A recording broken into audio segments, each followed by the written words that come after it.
dans ce sens donc le parc est limité en mandat de dépôt uniquement si qui n'a xam que moo Badara donc en plus de cette mesure conservatoire il a formellement sollicité du doyen des juges une délégation judiciaire confiée à la division spéciale de cybersécurité de li nga xam que moo la DC donc sans surprise le doyen des juges a placé sous mandat de dépôt Badara Gadiaga pour 4 chefs d'inculpation majeure. Il s'agit de la division de fausses nouvelles, du discours contraire aux bonnes mœurs, de l'offense au chef de l'État ou bien à une personne exerçant ou une partie des prérogatives du président de la République, ainsi que de la réception, sollicitation ou acceptation de dons présents au substitut en vue de mener une propagande susceptible de compromettre la sécurité publique.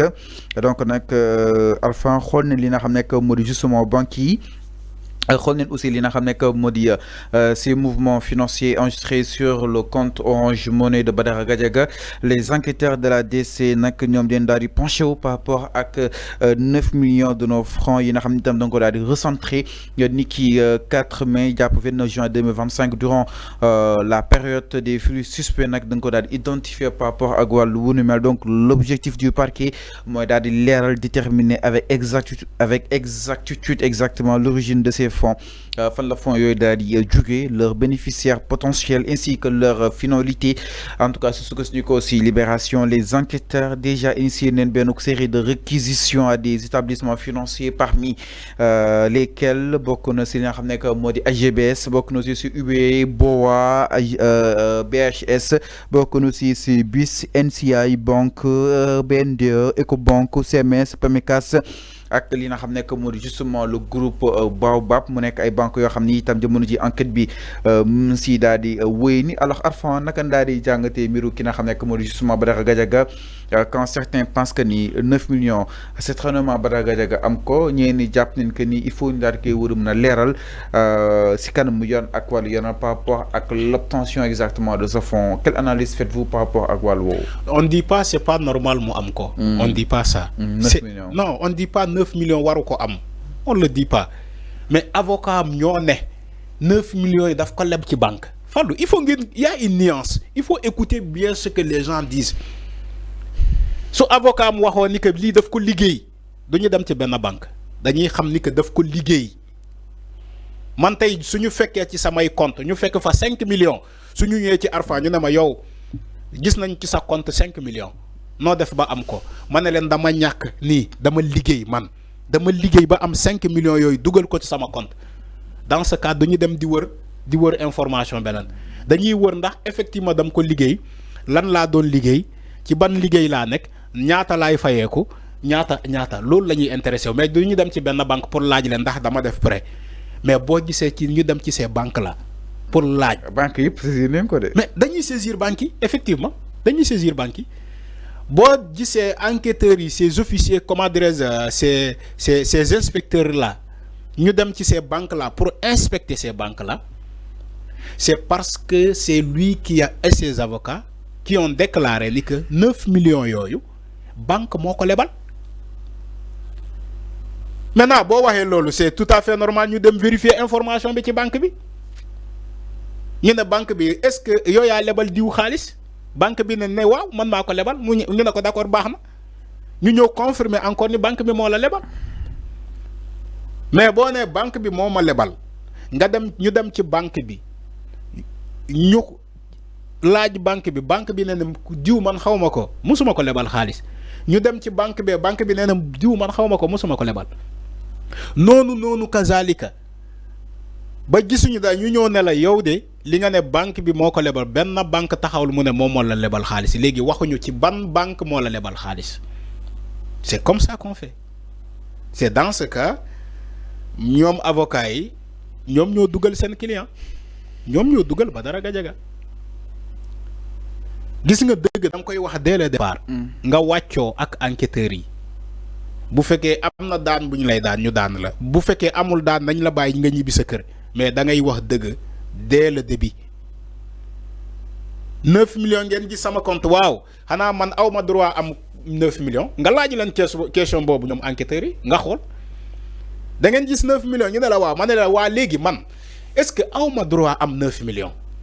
yéen ñaata ngeen am yéen. ñu ne lan effectivement am nga droit am 9 millions léegi ñun dañoo bëgg nga wax ñu 9 millions bi nan nga def ba am ko c'est comme ça qu'on pose les questions nga ne waaw léegi 9 millions yi léegi nga doog a commencé ne leen 9 millions yi dama ko liggéey man maa ko liggéey dama ko ñàkk ñu ne am bo yow yaa ko liggéey waaw ci ban société nga nekkoon ak ban société nga ne leen def naa 10 ans fii te lii laa doon fayee ko def naa par exemple foire de Dakar avec ce diplôme BFM falsifié par exemple 500 000 laa doon fayee ko foire j'ai fait 5 ans wala 4 ans à la foire di doon fayee ko 500 000 par exemple je donne un exemple bi ma jógee foire dem naa ubbi sama label par exemple je donne un exemple parce que Badara Gadiaga c'était administrateur de société. Oui balaa ma ñëw ci loolu. dem naa ubbi sama label parce que c'est un acteur de la showbiz. non showbiz la mënoo ko génnee ci moom Badara Gadiaga man bi may xam Badara Gadiaga ci showbiz bi laa ko xam beaucoup de woykat woy nañu ko parce que ci showbiz la nekkoon. kan ak kan moo ko woy. non ñëpp. kan ak kan moo ko woy. tout récemment sax Sidi Diop bii nii. woy na ko non bien sûr. Sidi Diop buy woy Badara Gadiaga fii la ñuy fekk. fan la ko fental ban soo la ko fental. Mali bu bii nii la ñuy fekk. ban soo la ko fental. non ci biir ay woyam day tudd tour Badara Gadiaga ak ñeneen non je donne juste un exemple le fait que ñu woy nit c'est pas un délit. après je donne juste. sénégalais yow. non sénégalais mën nañu génnee Sidi Diop fu mu prononcer Badara Gadiaga il n'est pas le seul ça ci woykat. donc c'est pas un délit ñu woy ko mais dama bëgg a expliquer juste. ni que dama ko xamee ci showbiz bi moom Badara Gadiaga. alors Badara ne leen par exemple. ñun acteur politique bi la ko xamee. non yow yaa ko xamee ci acteur politique mais man ci showbiz laa ko njëkk a xam. yow yaa ko xamee ci loolu mais man ci showbiz laa ko njëkk a xam. donc voilà foofu laa bëgg a terminer. waaw alors nga ne par exemple dama liggéey foire pendant 5 ans. te 500 000 laa doon fayeeku wala 1 million laa doon fayeeku. ñu évaluer ko. bu ma jógee foofu nga ne dama créer label. bu ma créer label dama bokk ci benn groupe nii dama nekkoon promoteur di tëgg ay concert di inviter ay nit yi par exemple laa lay jox su ma jógee foofu dama ñëw TFM ñu embauché ma TFM ci émission Jakaarlo. te ci émission Jakaarlo bi par exemple 800 000 lañ may fay. je donne juste un exemple.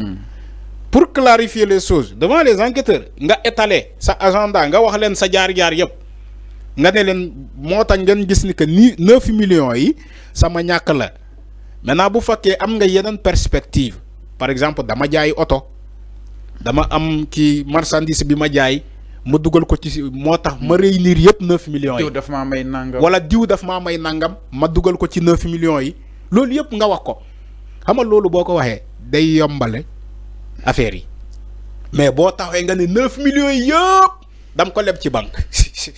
donc loolu piste bu mu jox enquêteurs yi la. waaw papa loolu métti na nga taxaw nga ne 9 millions yëpp dam ko leb ci banque. problème am na nga dem ci banque bi lebal la 9 millions ban garantie nga joxe. ñi fii liggéey Sénégal ñi nekk ci fonction publique bi.